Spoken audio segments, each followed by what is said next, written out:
All right.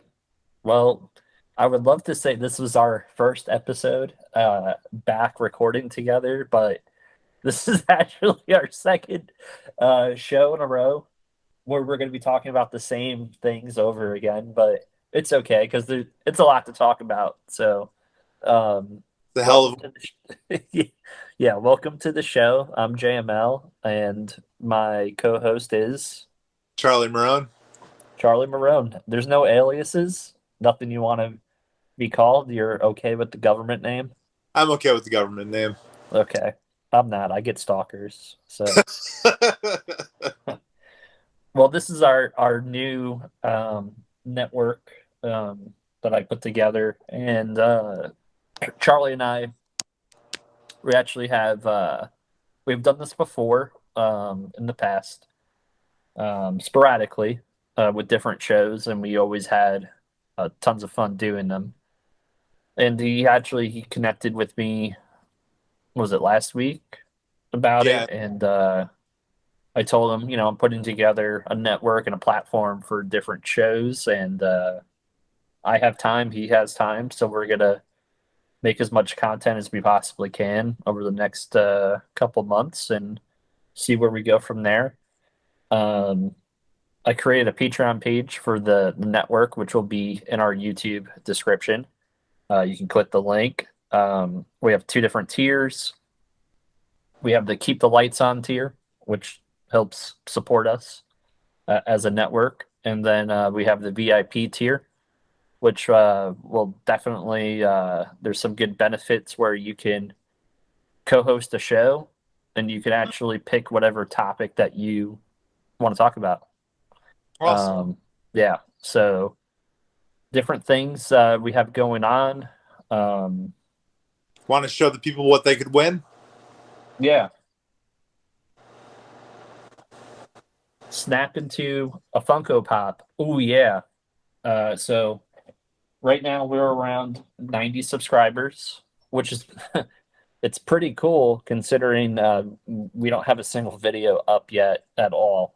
So that's pretty awesome. It speaks to the amount of support I've gotten through different channels, card breakers, like my man Run Good Life, Shy City Pulls, Hitman Rips, etc. In that community. So it's been awesome connecting with them, and hope to have them on the channels for our sports shows and breaking shows. Yeah. So 200 subscribers, 300 unique comments. We will raffle off that Macho Man through a YouTube comment picker. Um, yeah, so I mean that's probably like a $30 to $40 pop now. So when I bought it, it was like 15, but I think that one's retired. So as soon as they get retired, their value goes up. I mean, you used to be the Funko guy. You could probably speak to that better. Yeah, I used to. I used to have well over maybe 300 pops. Uh, that was a wild time. Yeah, once they get retired, they go up in value. Slowly go up in value. Some skyrocket, but I think a pop like that 30, 40, 45 Yeah. I higher right now. So yeah, I don't really buy that many pops. I did actually buy last year all of the boys pops from the TV show. Um, those are pretty cool. But yeah, no, we would love the support, and the more you guys support us, the more giveaways that I'll do and give back to the community. So, that's what I'm here for, and I'd like to get giveaways. Right? Even though I make fun of the people that ask for giveaways. Giveaways are always cool. Yeah, so this is our wrestling show. It's called the Chamber Pod, and I also add on from parts unknown, because you don't know where we're airing this show from. So, without further ado, there's been some major, major uh, wrestling news behind the scenes. Vince McMahon stepped down as CEO temporarily, in quotation marks. And at first, when he stepped down, I'm like, oh, well, Nick Khan's going to take over because obviously Stephanie just stepped aside to take a leave of absence. But lo and behold, Stephanie McMahon is now the interim CEO. How do you think this played out, Charlie? Like, did you think that Stephanie kind of knew this was coming, wanted to take some time off, but didn't think it was going to come this quick, and then had to scramble back to work? If she wanted to take time off, I doubt she knew this was happening. That she would be next in line. Um, it probably took her by surprise, but she jumped at the moment, and here we are. Yeah, a couple things that we actually didn't talk about last show that they come to my mind now. So I'm glad that we're actually recording this again. Is the real shocker, or I guess shocker to me, was apparently Linda and Vince haven't been together for quite a long time. Yeah. Like they've been separated. Yep. So I mean that's news to me, because it, by all accounts, I figured that they were still married. So technically, if they're separated, this wasn't an affair. So where the They ever came together for her political career. yeah, then you have Nick Khan sitting there probably like, what did I do wrong? I should probably be the CEO at this point because hate him or not, every decision he's made for the most part has been right on the news when it comes to making money and making a profit for WWE and the shareholders. Um, like, how do you think he feels, Charlie? I don't know enough about Nick Khan to. I don't know him from whoever, Yeah, well, and this really would be insignificant. he's made a lot of the big money deals for them, um, expanding their reach with different markets, um, trying to get WWE out there in bigger venues.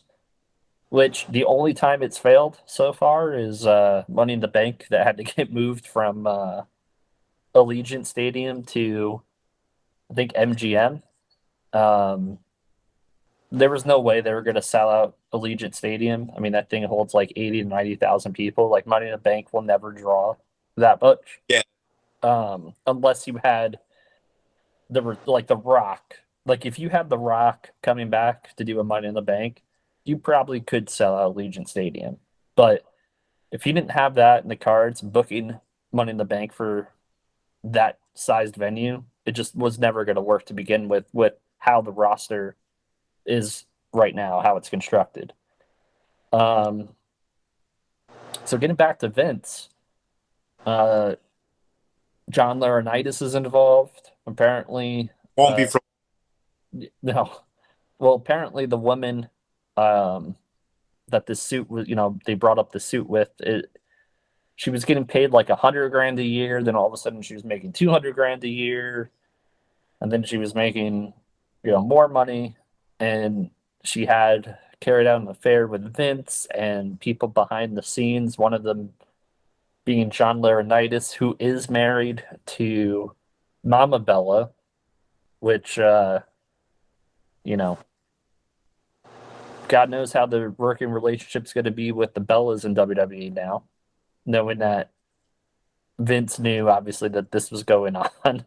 And, it's just, I'd laugh. It is a sad state of affairs because a lot of people's lives are involved in this. And, you obviously have children involved and grandchildren. And, it's a real black eye if these allegations are true, which, you Certainly. know, you're innocent until proven guilty. But it's just a really sad state of affairs. going back to, immediately all this news comes out on Friday. Then Vince books himself on the opening segment of SmackDown.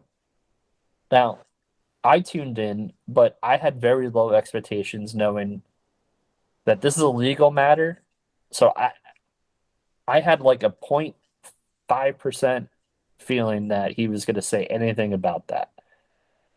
So Charlie sends me a text like, "What the fuck was that?"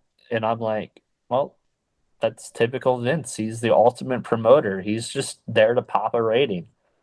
And he came out and did the whole, you say it, Charlie. You say it better than me. He came out and he says, "Then, now, forever together. Uh, Welcome to Friday Night SmackDown," which is just reiterating the whole opening signature that we just saw 5 seconds before he came out. So, I mean, I'm not expecting him to go verbatim over the trial and everything that he's going through, but give us something other than that, for Christ's sake. Yeah, it's a real interesting um conundrum, because I remember when Vince spoke too soon in June of 2007 with the whole Benoit situation, and they did a tribute show. So I just think he's just like, man, the best thing here is for me just to keep my mouth shut, but then also produce a rating for my show. Um, because if you want to talk about black eyes, I mean, having a tribute show for Benoit, and now that we've seen Dark Side of the Ring, we thought they didn't know until the next day, but apparently they knew before that the Raw was going to air that, Really? yeah, that Benoit did, what he did. Yeah. So that's why you'll never see footage of that Raw associated with the network or anything. That thing is just done. But yeah, no, Vince comes out, SmackDown, pop a rating. And I think was doing something else, and the next thing that I see is the little rascal that used to be Pete Dunne. What's going on with Pete Dunne? Oh, I refuse to call him whatever his name is now. Butch. Wasn't there a bushwhacker named Bush? There was Bushwhacker, Butch, and Luke. So they're not even creative when creating the name, because we already have WWE Hall of Famer Butch from the Butchwhackers. Yep.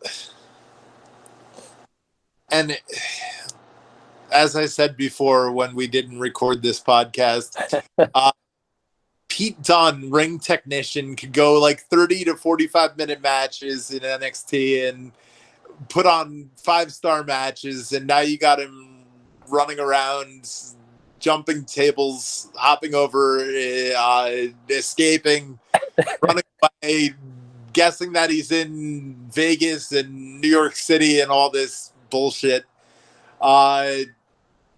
The only good that's come from Butch so far is when he jumped the table and attacked Xavier Woods, because that was just fucking hilarious. But Yeah. I don't know. He's another example that guys that come up from NXT are guaranteed to just be made fools of on the main roster.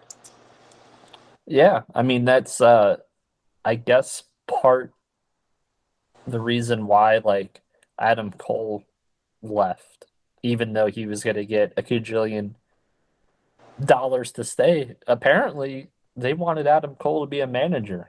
Like the current spot that um LA Knight's character was going to be the Adam Cole character. Wow, thank God he left.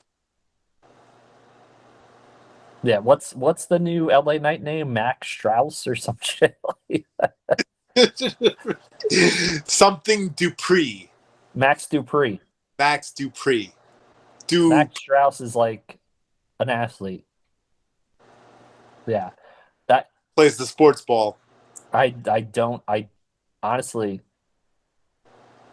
they take it, I've always said this. It's like whoever's good in NXT that you think is good and it's gonna make like light the world on fire.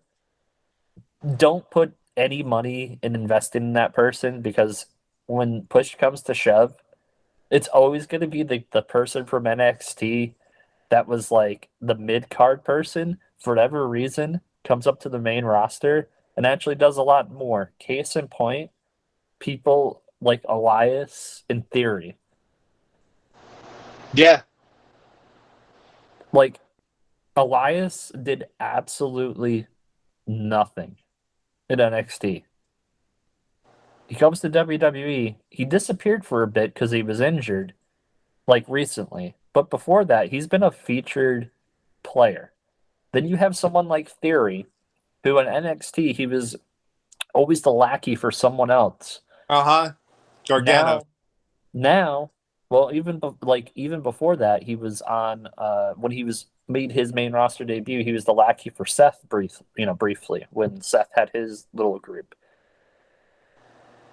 But I remember saying to people with Theory, I'm like, that's Vince's wet dream right there. Like that's the kind of look that he wants for his wrestlers.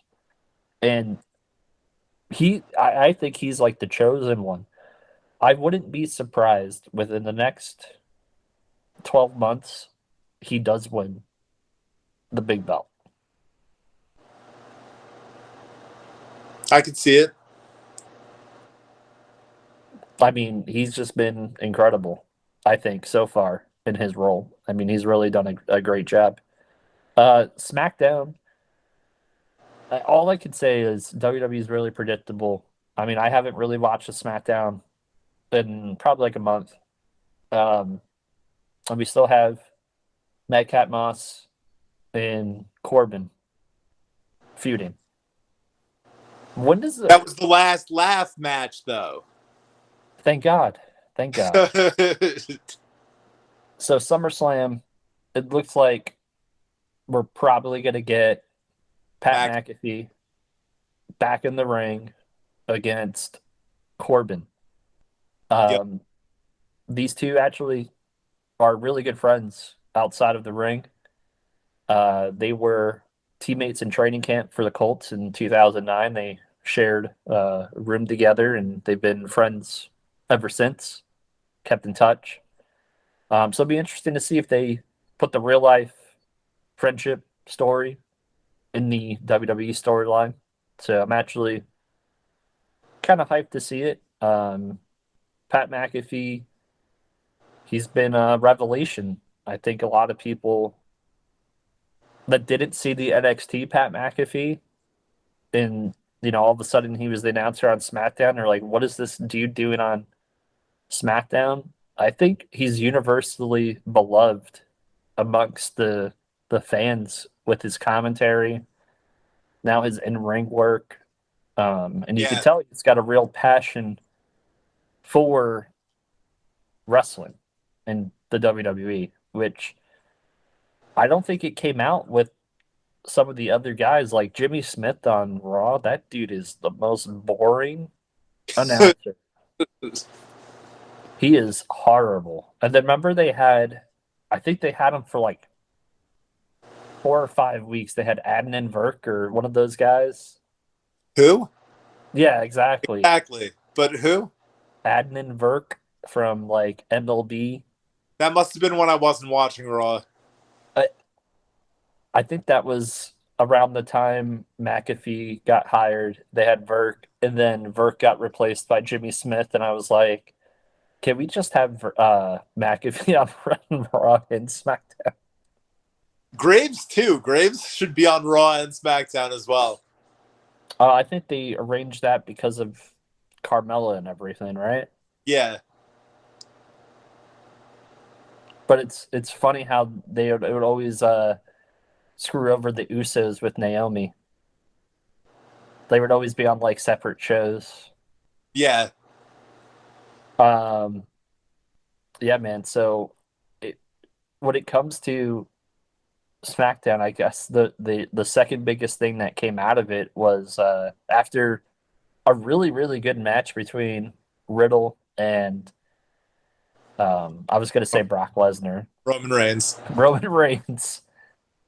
We get the return of Brock, which I'm happy to see Cowboy Brock. I am not happy to see Cowboy Brock and Roman for the third time in the last year and fifth time in 6 years. Yeah. And they've already done enough of the storyline already where nothing will shock me. Like Heyman's turned on one person, Heyman's turned on the other person.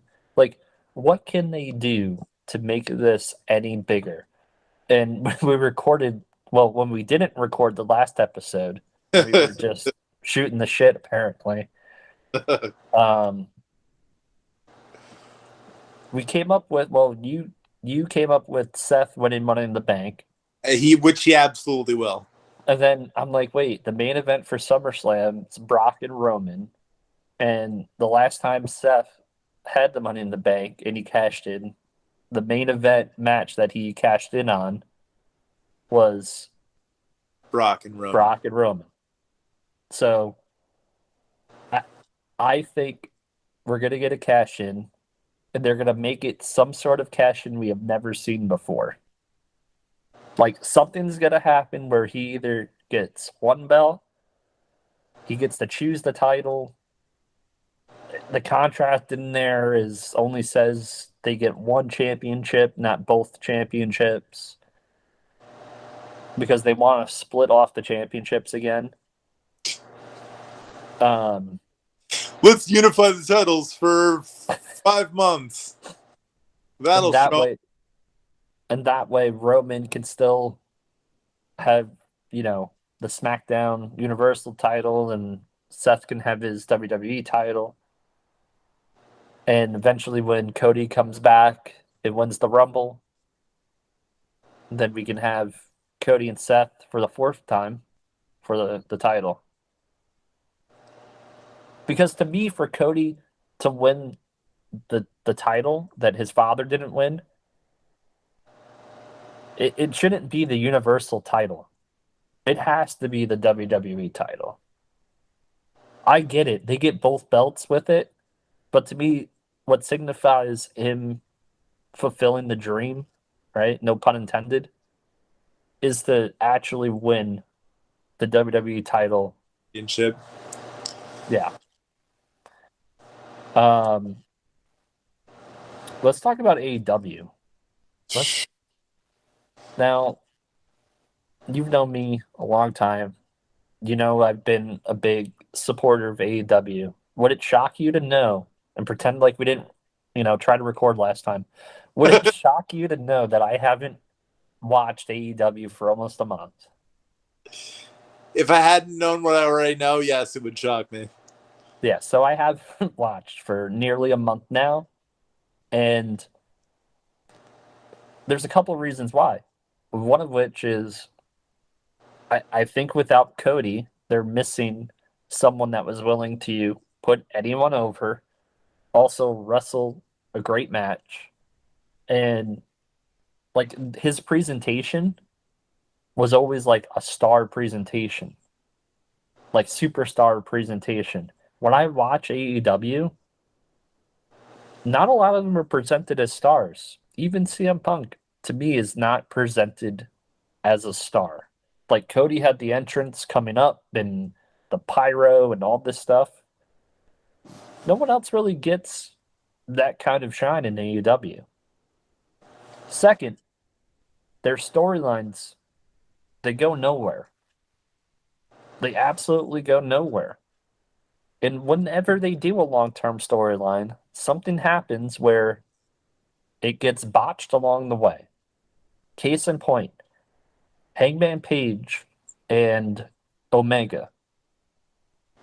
It took them entirely too long to pull the trigger on Hangman winning the title. By the time he won the title, he was cold. Granted, his wife gave birth. But Tony Khan knew his wife was pregnant. He should have won the belt earlier. He wins the title. He defends it 3 or 4 times. He's off TV actually a bunch as champion. And then now he lost it to Punk. And now he's back to the Hangman Page that we saw prior to him winning the title. It did absolutely nothing to elevate him. At one time, I mean, call me crazy. I was thinking that dude was the next Stone Cold Steve Austin. That's how popular he was. They waited too long to pull the trigger. He's cold. Then it seems like every 3 to 5 weeks, AEW decides to sign a new free agent, implement them, and then forget about them. Malachi Black, Andrade, Keith Lee, or they just have really bad storylines for them. It took almost a year to get Christian away from Jurassic Express. Why? a year. Double, what was it? All Out last year, right? What was the main event? What was the main event match of that pay-per-view?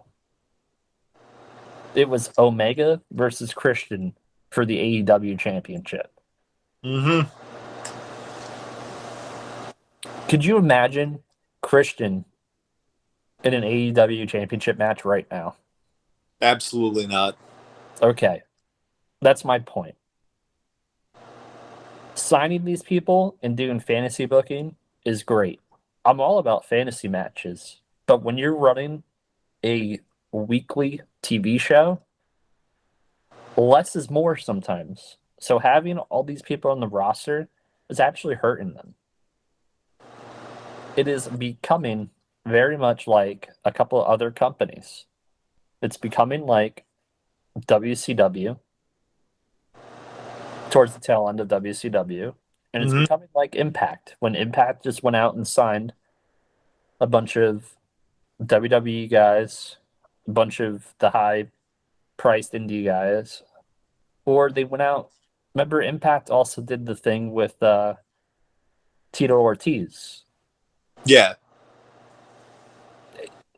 Like, I'm all about building partnerships, but they only have 2 hours of live TV a week for storylines, and you don't keep so much into that. Yeah, you keep flooding, and I love wrestling, but I don't have time to sit there and watch AEW Dark on YouTube. I really don't.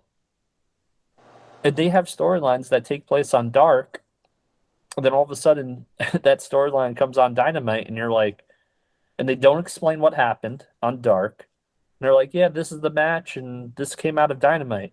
I mean, this came out of Dark, and I'm like, well, I don't watch Dark, so I have no idea what happened. And I mean, the ratings are proof that they're a flat product. They average between 850 and 950,000 people. I mean, This Raw is getting what? around 2 million, right? In ratings, obviously, the ratings for everything have gone down because of streaming services, Yeah. DVRs, all that.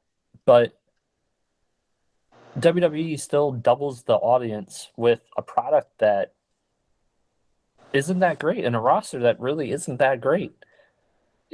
The roster that AEW has is better than WWE's roster. Overall, it's a better roster. You could do a lot more with it. The tag team division alone is crazy. FTR, the Bucks, Lucha Bros, the Hardys. Well, yeah, not so much anymore. Well, Jeff will come back. He's got 9 lives. He'll come back. It's just, to me, Nothing's worth investing with them. I was on the Wardlow hype train. He squashes MJF at Double or Nothing, and then he's feuding with 20 security guards and Yeah, Mark Sterling. And then you have the Forbidden Door pay-per-view where CM Punk obviously he gives up the title but doesn't give up the title. So now we're gonna have an interim champion, and they have the Moxley as the number one contender. Then they have the Battle Royal. Why couldn't they have just had Wardlow win the Battle Royal and beat Moxley? because they're afraid to push homegrown. It's not like the ratings have increased that much with all the big signings, though. The Hmm. only one that made an impact initially was Punk. No one else has moved the needle to get their ratings over what the first episode of Dynamite did when it debuted, which is crazy.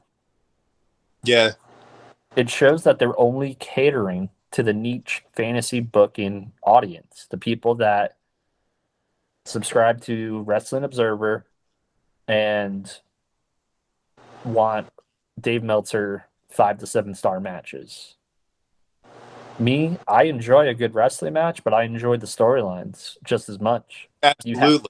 you have to give me something to invest in. Like WrestleMania 12, right? Iron Man match, HBK Mhm. versus Bret Hart. That match, I mean, we didn't know that they hated each other. I don't think they hated each other yet, but the buildup was the boyhood dream versus the veteran champion. As Mhm. basic and as simple as it sounds, that was the storyline. And how did they build that storyline? Well done vignettes where Bret Hart was in Calgary training. Then you had HBK training in Texas with Jose Lothario, Yep. right? And it was a simple and basic storytelling of how hard they have to train for a 60-minute match. And then they go out there and they do that 60-minute match. AEW is not doing this. AEW does not understand long-term booking. They think Julia Hart getting the mist in her eyes and then and then 7 months later finally having her join House of Black is long-term storytelling. No, it's just you delayed the inevitable. That's what you did.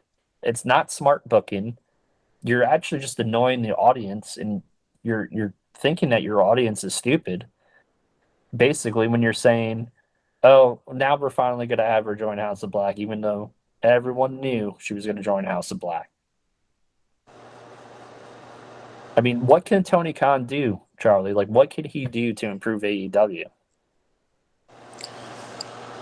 Focus on homegrown talents instead of the guys he's already given the champion. Well, he gave it to Adam Page, but focus more so on homegrown talents, the pillars of AEW.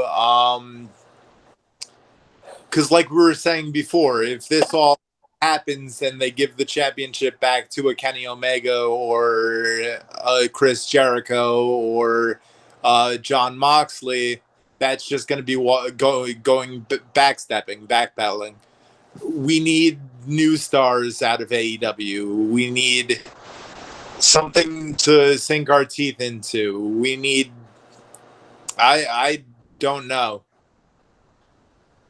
I mean, I think bottom line is one person, even doing 2 hours of live TV and an hour of Rampage, which is taped, one person should not be making the decisions for an entire company. I get it. Tony Khan and his dad invested all this money in the company, but there's very creative people that could help him with storytelling and booking these events. And it's almost like he refuses to help. I mean, he says in interviews like, "Oh, no, I listen to people's ideas," but you're not a like they had EVPs, right? Remember that? Cody was an EVP, Yeah. the Bucks, Kenny. Uh, They basically got rid of all those positions. really? Yeah. So Tony Khan is running everything. It just seems like I hate to say it, like I remember there was a lot of negativity when AEW first came out, and I was like, well, wait, this is a good thing. And it still is a good thing for the wrestling business that AEW exists. And I want it to exist. But it does seem like the money mark comments that were made about Tony Khan are true. It's literally like, Charlie, I gave you a bunch of money to, your dad had a bunch of money to buy a wrestling company. And he said, son, you can start your own wrestling company. And that's how you would book AEW. Like that's how the casual niche fan is going to book it, and that's how he has. Mm-hmm.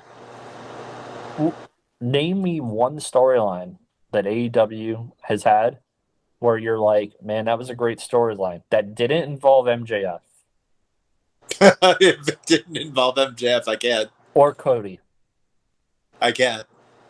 Okay, so that leads me to my third thing. Pay MJF money. Pay him whatever he wants. Because right now, out of everyone you have on the roster, that man's your biggest star. And if you don't see that, then you should just sell AEW and get out of the wrestling business. Absolutely. He's not the best wrestler in the world. He's the best talker. And he's the best at telling a story. Granted, he's had some good dancing partners, but you need that. Any storyline needs that. I would be frustrated if I was him. Every feud that he's been in, even though he's got a victory here or there, he's ultimately lost every feud that he's been in. Whether it's Punk, Wardlow, Jericho, etc. He has lost every major program, Moxley, every major program. Gives him to be frustrated. But yet he's considered one of the pillars. Yeah. And I almost feel like what CM Punk said was the truth. When he said to MJF that Britt Baker has replaced you on the pillars, I honestly think there was a lot of truth to that. The way that Tony has pushed Britt Baker and not actually pushed MJF to where he can ultimately go.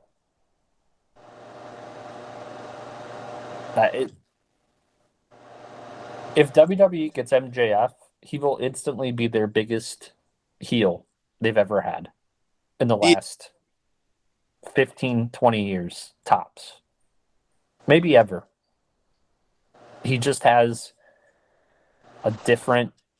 He's unique. There's no one like him. I forget who said this. I think it was Jim Ross was like, MJF reminds him if Paul Heyman wrestled. Wow. Spot on. Yeah. And I thought about him like, yeah, no, that's highly accurate. Do you think MJF's gonna leave? Like, do you think it's in the cards here? Do you think like that whole run off with Double or Nothing and missing the autograph appearances, like, was that a work? Was it a shoot? Was it both? What do you think?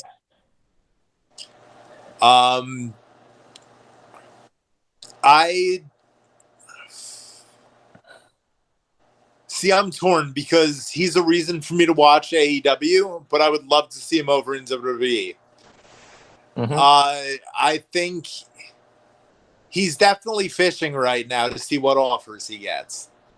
And I think he could easily get out of an early contract instead of waiting until 2024 when his contract is up.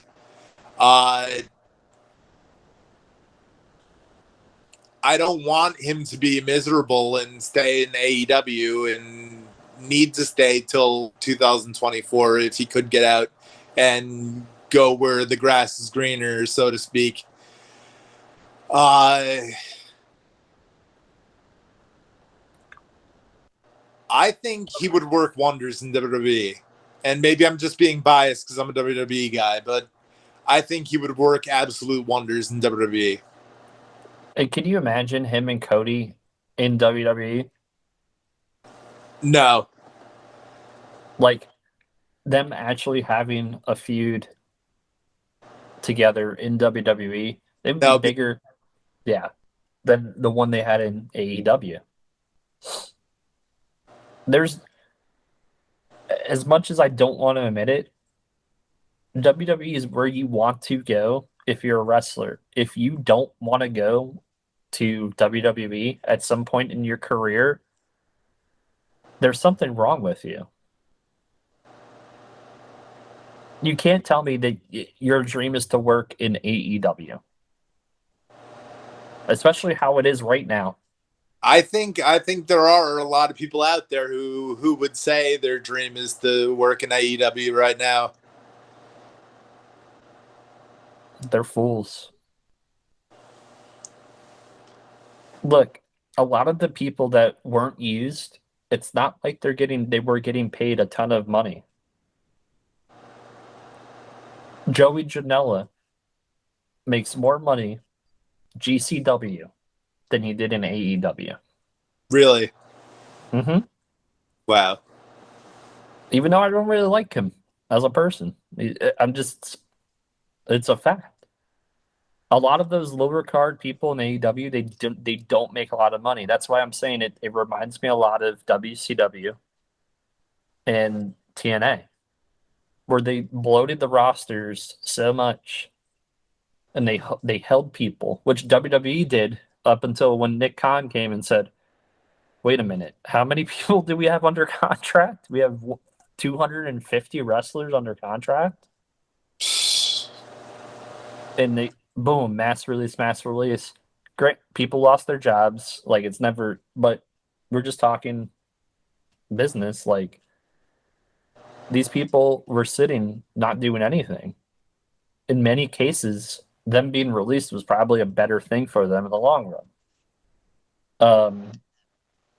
Yeah, but no, MJF, in my opinion, if he doesn't wrestle the rest of the year, he's still up for Wrestler of the Year for me. That's fair. He's done everything that you could want. You know how many people bought Double or Nothing just because of the controversy that was going on that day? Mm-hmm. Oh my god. I mean, I was on the fence about buying it, but as soon as this whole thing came out, I'm like, all right, I got to tune in. And Yeah. I knew in my heart of hearts, I'm like, if he shows up, he's just going to get squashed. And that's exactly what happened. Yep. I don't know. Tony Khan needs to, you know what Tony Khan needs to do? He needs to find his Pat Patterson. He needs to find that person that he actually respects their ideas and that person's like just super knowledgeable and goes, it'd be a good idea, this Royal Rumble thing I thought of, or Yeah. whatever. Like AEW, it seems like they have a ladder match, a hardcore match, every week. There's nothing that's unique that I go, man, this is a AEW original. This makes me tune in to AEW. The Casino Battle Royals, they're basically like what TNA used to do. They don't have their signature match yet. No. Everything that they do is a stadium stampede. Is the only thing I can think of that is their own, and they can't do that all the time. War games, so Yeah, I don't. They need to come up with something, and they need to get Well, Tony Khan just needs to get someone that he trusts to help him with creative.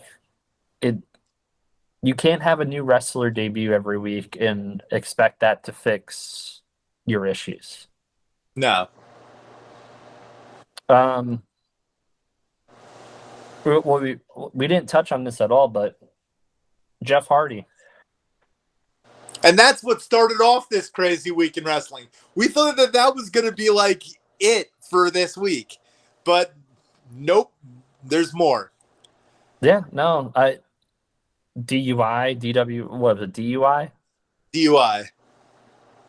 He looked out of it, according, I saw the footage. He looked not in the best of shape. And it's sad because It was sad watching him at Double or Nothing. it's sad knowing that. And I put this on Tony Khan as well. Just because someone says that they don't have a problem doesn't mean that they don't have a problem. They shouldn't have signed him to begin with, knowing how he left WWE. They should have waited a longer time to see how he was Yeah, before signing him. absolutely. Um, because I get it. People are unhappy wanting to quit their job. Case in point, me. I left my job beginning of the month, right? But overall, it's I don't have a drug problem. I don't have an addiction, but there's with Jeff Hardy that he has this history that's followed him with his demons, and WWE knows him so well that they called him out on it. He didn't like it, and he basically left and got his release. Then Tony Khan goes, "Oh, you know what would be great? We're gonna have this guy dive off of ladders, 30-foot ladders, through Into, tables." into chairs. I, I mean, I don't get it. I don't get it. Um, Over the weekend when I had went to the wrestling con, the Hardys were actually there on the Saturday doing an autograph session. So that's basically one of his, final appearances before the his arrest. And I saw a picture of him with a fan, and I'm like, I don't know, man. I don't know if he's in the best of health. Like that's what I thought to myself. Mm-hmm. Uh, so let's hope that he gets himself the help that he needs, um, and stays on the right path. I mean, it's very hard when you have these demons. Like if you're an alcoholic and a drug addict, you're always an alcoholic or a drug addict, even if you're not using. Like that's what you are. Yeah. Um, so like prayers go out to him and his family, and I'm sure it's been tough on his family all these times that he's put them through this too.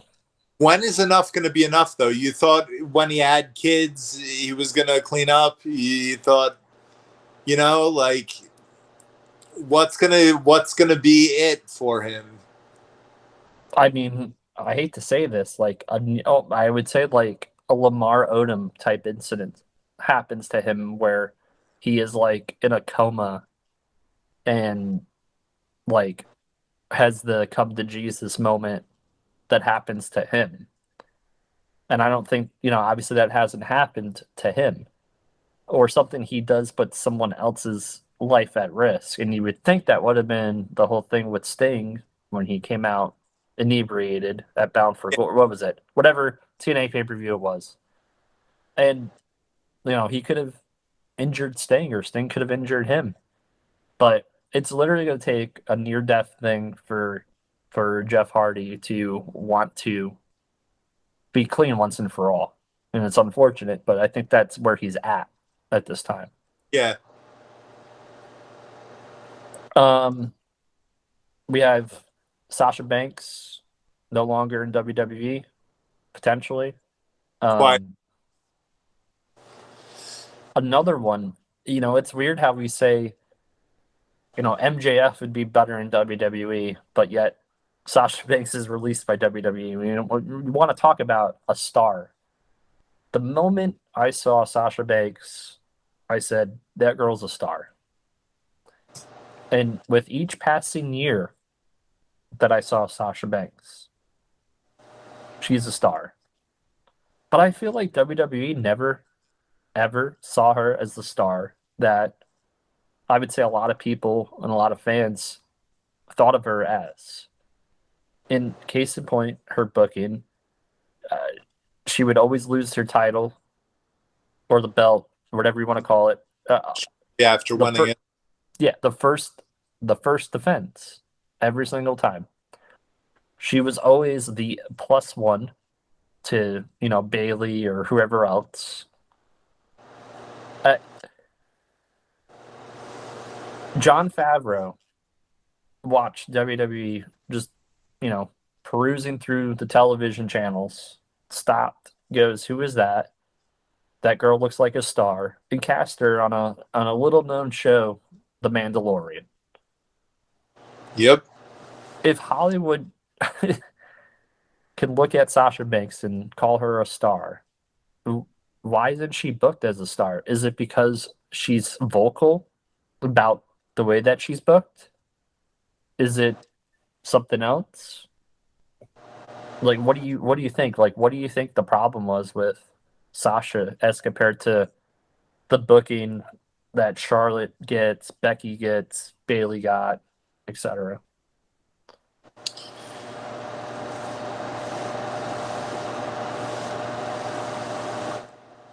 I think that Sasha, I don't understand why she was booked so poorly. She's a natural born talent. Um, Out of the four horsewomen, she's the most talented, as we were saying before. Uh, a lot of it is namesake for Charlotte. I think that's fair to say. She's a workhorse, but a lot is given because of the Flair name. Um, Bailey Bailey deserves everything she gets. You can't take that away from Bailey. Uh, Becky Lynch too, but for whatever reason, they see Sasha Banks Sasha Banks in fourth place out of the four horsewomen, and I couldn't tell you why. So unpopular opinion, or it may be a popular opinion. We have when we post this on YouTube, I'm sure we'll get some comments. The four horsewomen, the one that I think, and I'm not saying any of them are bad, but the one that I just don't particularly care about all that much is Becky. That's an unpopular opinion, but an opinion nonetheless. But I think she's horrible on the mic. She's okay in the ring. She got over with the man thing, and that was it. There's not one time besides that 8 or 9 month little run there where I'm like, man, I see her as a star. I don't see her as a star. I Really? think no. I think all she did was Conor McGregor is very popular for just saying outlandish things in an Irish accent because I'm Irish, so I'm gonna copy what he does on WWE television to make myself get over. And then in the process of her getting over, she's also slammed people. it, it's I don't know. I just don't. I Her gimmick is just a really just a stolen. That man gimmick was a stolen gimmick. Now I don't even know what her gimmick is like a heel from the 1980s, a cowardly heel. How do you go from the man to a cowardly heel? That's true. That's fair.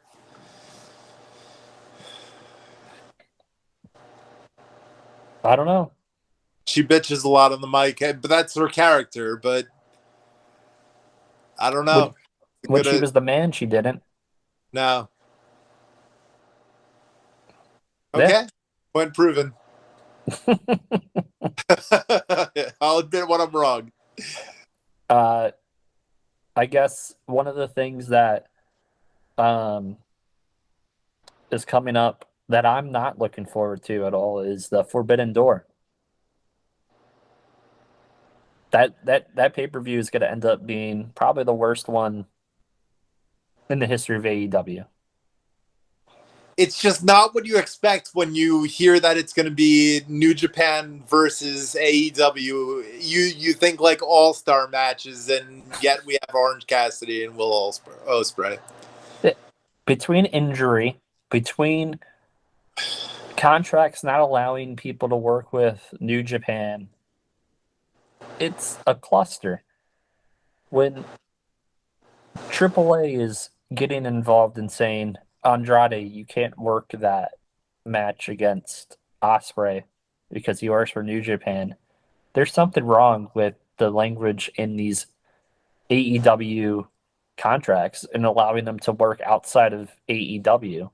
Like if AAA doesn't allow uh, their workers to work in New Japan, AEW shouldn't be hiring anyone from AAA, though in their relationship with New Japan. Then you have someone like Okada losing the belt because apparently he didn't want to lose the belt to someone in AEW or have a chance of losing losing the belt to someone in AEW. It means nothing. The belts mean nothing. Okada, you're already established. You're the biggest star in the Dave Meltzer wrestling world. You give 5 to 7 star matches. You would be the biggest star in AEW if you wanted to be the biggest star in AEW because that's who AEW caters to. They don't cater to anyone else besides the niche wrestling fans. That's why they only draw 900,000 viewers every week. Jeff, they have people on this card that I don't even know. Then their main event for the AEW interim title is Moxley and Tanahashi. I'm pretty sure they've wrestled each other before. So we're not seeing anything new. And Moxley wrestled in Japan for what was like a year. Mm-hmm. You're not giving me anything new. You know who I wanted to see? Danielson. Yeah. That would have been good.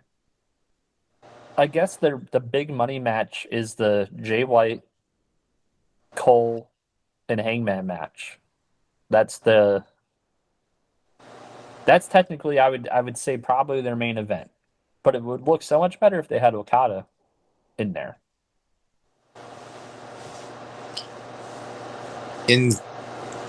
Instead, they're going with Moxley. Moxley and Tanahashi is for the interim AEW. The That's IWGP is um the title that Okada had, but then he lost it to Jay White. So now it's Jay White. Yeah, but the match is going to play out the pay-per-view, right? I would assume it depends on the agreement that AEW and New Japan have. Yeah. Do they want to put the New Japan title over as being a bigger title than AEW or vice versa? Like, does one of those matches open the show? Oh, geez.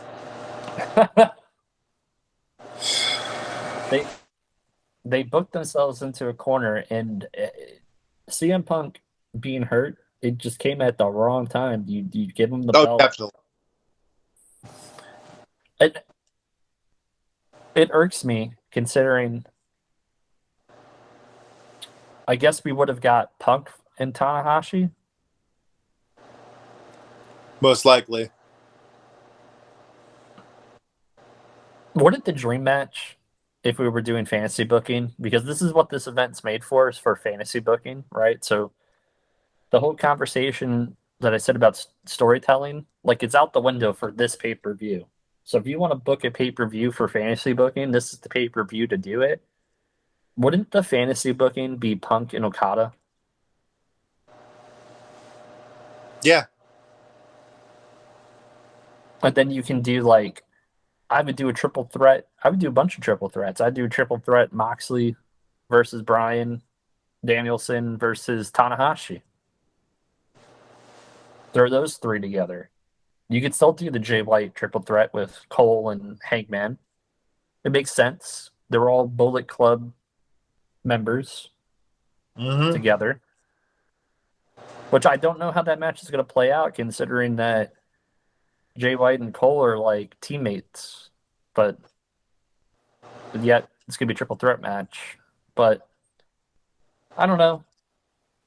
I mean, it took, like I said, it took almost a year for Christian to turn heel on a dinosaur and a freaking man child.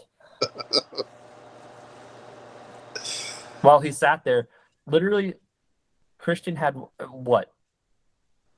He probably wrestled twice in the last year, 3 times.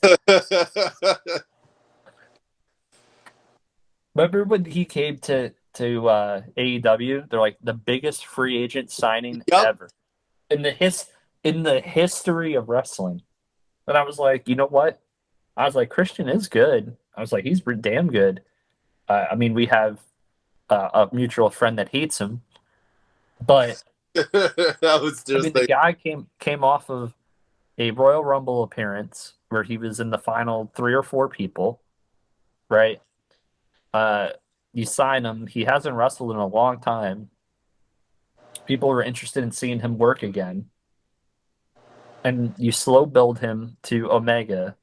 And by the time you get to Omega, you've already signed 7 or 8 people who have bigger names than Christian. So no one wanted to see Christian and Kenny Omega double or nothing. And it's unfortunate. Like deep down, Christian probably regrets not signing the WWE contract. yeah, that makes sense. Him and Edge could have just ran roughshod over everyone. They could have had a feud. They could have been back together. They could have had another feud.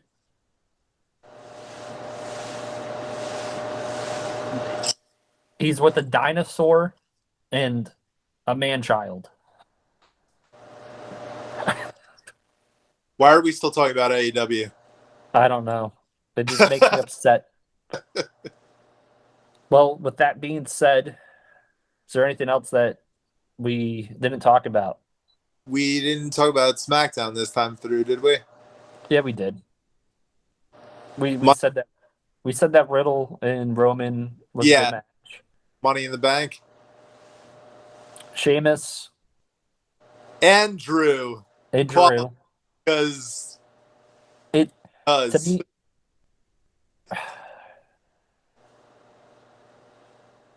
this is why Cesaro hasn't signed with any wrestling. they're all fucked up. He's playing it smart. He's just waiting for.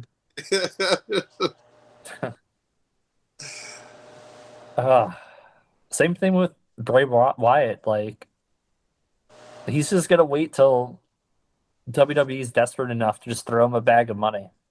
Yeah. The guy still sells merch for them, and he hasn't been in the company for almost a year. Wait, he's still selling merch for them? Well, I'm saying his merch is still on their website. Oh shit. He was their like one of their top merch movers. I don't know, man. It's it's uh it's disappointing to see how a company like I'm just gonna get back to it, how AEW started off like it was gonna be the biggest thing ever to being what it is now. Like nothing has changed. Yeah. We're gonna deliver realism. We're gonna deliver storylines. We're gonna deliver that, and they haven't delivered on a single thing.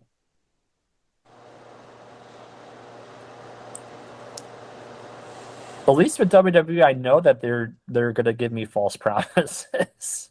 We're used to that. We're used to that. Not fair when new people come in and offer us false promises. Yeah. I don't know. It sucks too.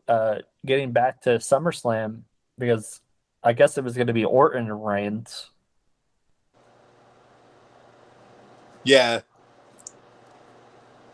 That would have been good. I mean, Orton would have lost, but that's the problem that they're in. Who's going to be Roman? It has to be a Seth Cashin. It 100% has to be a Seth Cashin. Seth is 100%, and Seth is going to cash in at SummerSlam. And Seth and Roman might even have a little mini feud somewhere. And hopefully not for the titles, because I don't want to see the titles unified again. It just makes more sense to have belts on each show. It just... Why ever unify them? 5 months. 5 months. That's why. Yeah. So they sucker us in. Oh, it's a unification match. This is the last time we're ever going to see this. Better watch. How many times have they advertised this is going to be the greatest match ever in the last 3 years? We're fiends for this. I mean, I've been watching since I was 5, so 31 years of watching. I'm not going to stop. I mean, I stopped for a little bit, but I'm never going to completely stop watching. Yeah. And because of this show, I have to watch now. So, haha, suckered you in. With that being said, again, I'm JML. This is Charlie. Charlie also has a other show that he's on called Scholars of Wrestling, which usually they have a video or their shows come out over the weekends. So it's usually look for it on Saturday or Sunday. And thank you for giving me the permission to go on and do this. Yeah. Yep. We thank them, and they're more than welcome to come on with us or vice versa to discuss the happenings of the wrestling biz. It's all in good fun. Also, again, 200 subscriber, 300 comment giveaway across our videos. We should have another video up on Tuesday reviewing Raw, and we'll just have casual conversation of whatever else is going on. Sounds good to me. And then Thursday we'll have a Dynamite. Whoopee! We'll have a Dynamite show, which will be interesting because maybe someone from AEW listens to this little unknown Chamber Pod from Parts Unknown podcast, and they get their shit together. We're gonna get reamed by AEW fans. We are, but keep in mind, 99% of my wrestling shirts are all AEW shirts. So I have an AEW blanket. I have an AEW pillow.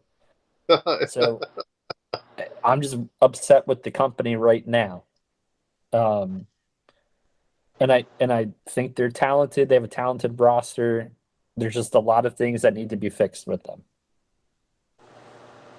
So with that being said, we're going to sign off. Good night and good luck.